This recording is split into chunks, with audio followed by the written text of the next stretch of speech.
This next pillar we call Know the Brain. And it happens to be, what pillar is it? Number six. But for me, this was one of the biggest advantages to teaching that I gained. And one of the disclaimers, and you'll hear us say this a few times, understanding is not condoning. But by knowing this pillar, you start to understand this thing that we're working with called kids every day. And it's funny how in my undergraduate and my master's work, I never learned anything about the brain, really. I learned early childhood development and methods, but I didn't really understand the science of the brain that we like to unveil in this pillar. But understand this, or understanding the brain is not condoning the behaviors, but it certainly helps to connect, especially to be a superhero educator. Most of my personal reading is either in philosophy or brain science. I spend just fascinated by it. It goes back to my undergraduate years in psychology. I just have a special place in my heart for sensation and perception and the way the brain works. And I think the greatest thing for an educator to understand and develop this single philosophy, that brain is not grown yet. And we want to instruct kids, we want to tell them, and that's really not how the brain works. The brain doesn't work by just sitting down and listening.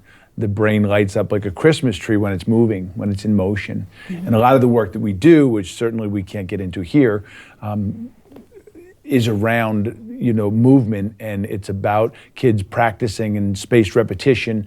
But the philosophical aspect of this pillow is, do you know the brain? Do you know some of the smallest components of what makes it fire? Do you understand some of the neurotransmitter science that happens? And if you don't, you should. And this certainly is not a place where I'm going to give a lecture on dopamine or norepinephrine or some of these other serotonin, these neurotransmitters. But an educator has to understand that, number one, it's not a fully formed brain. You're talking to something that can't fully rationalize. Understand that and appreciate it, and understand that it's operating largely on its feelings. This 100 billion set of cells that is exploding and trying to just figure the world out is operating largely on its feelings. So when you're dealing with a young person, expect that they're going to react to you in a feelings or an emotionally based reaction. We do. Why wouldn't kids, when that's primarily how they function? And I guess the other really big part for me when it comes to brain science is really understanding the conscious versus the unconscious or the subconscious mind that a kid has, and that it soaks up everything.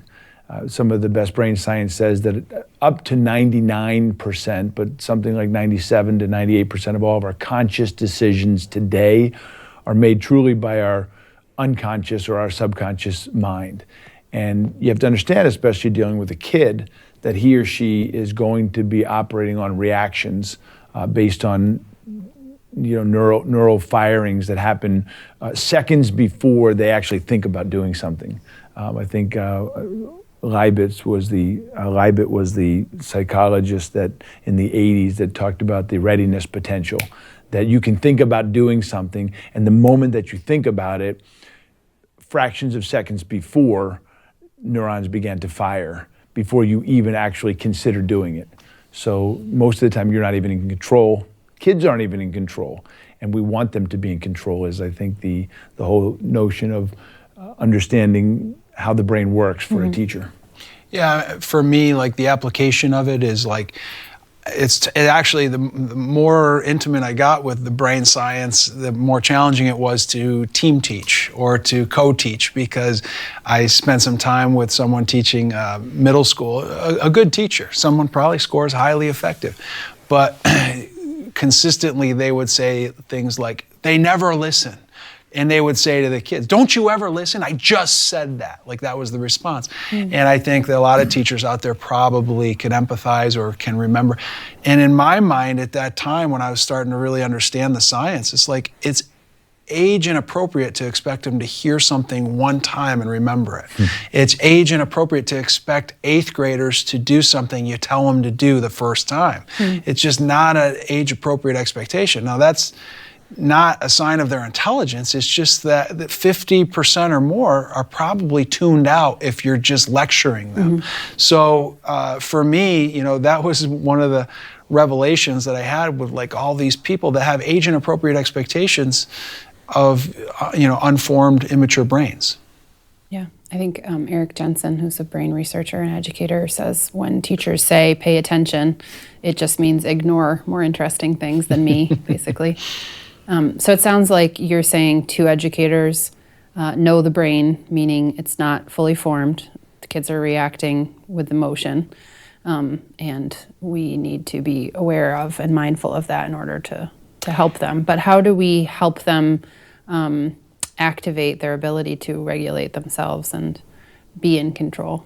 Right. So I don't know for your part of the country here in Vermont, but like, you know, I think there's a lot of connections. We've been in over 100 schools this year, from Pennsylvania to New Hampshire to Buffalo, New York, to as far east as Long Island in New York. And the words that you keep hearing are restorative practices, trauma-informed, you know, different conversations, but all kind of centered around mental health, social, emotional. And when I think about the brain science, and trauma-informed is really becoming quite popular. There's a documentary called Paper Tigers. A lot of districts are watching it for PD. That really centers around the impact of toxic stress on the limbic system. And when you really understand the brain and the limbic system and the central nervous system, and how kids who have had toxic stress idle higher than the kid who has not experienced it, and when they have a, you know, reaction that's disrespectful or highly emotional or out of the blue, you know, a teacher will say, geez, that kid went from 0 to 60 like that. I didn't even. But they didn't really take into account of the fact that that kid probably has a high ACEs score, which is the trauma-informed, right? So everything connects to brain science, the restorative practices, making connections for circuits in the brain with empathy and emotional intelligence is playing with ideas in a circle community where there's, you know, rules for forced listening and opportunities to share your perspective. So I think that a lot of the practices that are out there are in place because of the brain science. Absolutely. But I don't think our frontline teachers are always in tune with the science. Well, and I think that for a lot of people who haven't practiced, the idea of circles or restorative practice seems like you need to learn a lot in order to be able to do that. But we know now also with brain research that simply just slowing down or helping kids learn how to take a breath, do something to encourage mindfulness for a moment, isn't going to just help the kids with high ACEs scores. It's going to help everyone in the room and help everyone learn how to slow down, regulate, and be primed and ready to learn. So it doesn't have to be a huge gesture or a huge action. It can be really simple, small stuff. Getting up and stretching, doing some breathing. I think when you look at the brain, and we're talking about a whole bunch of different areas of the brain, and you know, when you look at top down, you know, we have kids that, just like the marathon versus the sprint, that are operating at a very low brain function because they're in a survival mode.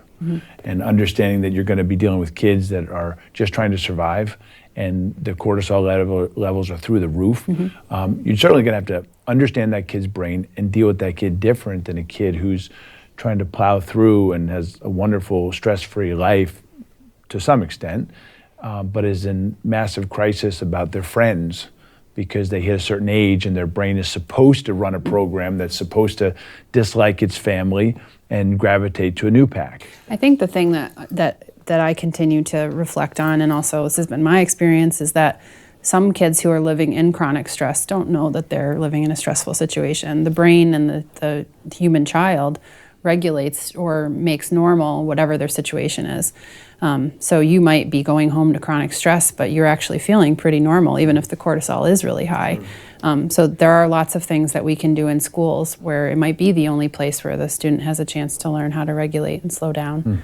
And so I think that's a huge service that we can do for any kid. And I would also argue that all kids have stress, even some kids might be more intense, but It's my quote. You stole my quote. I did. Every kid is in crisis, and at some level. Well, and that comes from therapeutic crisis intervention practices, which a lot of people equate to restraints, physical restraints, which is the last thing. And if you're skilled or trained in therapeutic crisis intervention, you try to avoid the restraints through different practices. And so, yeah, the idea that every kid is in stress, and it's some of our highest achievers that people think are all set, and college bound and college career ready, but those students are some of the biggest risk factors for hopelessness. I like that one.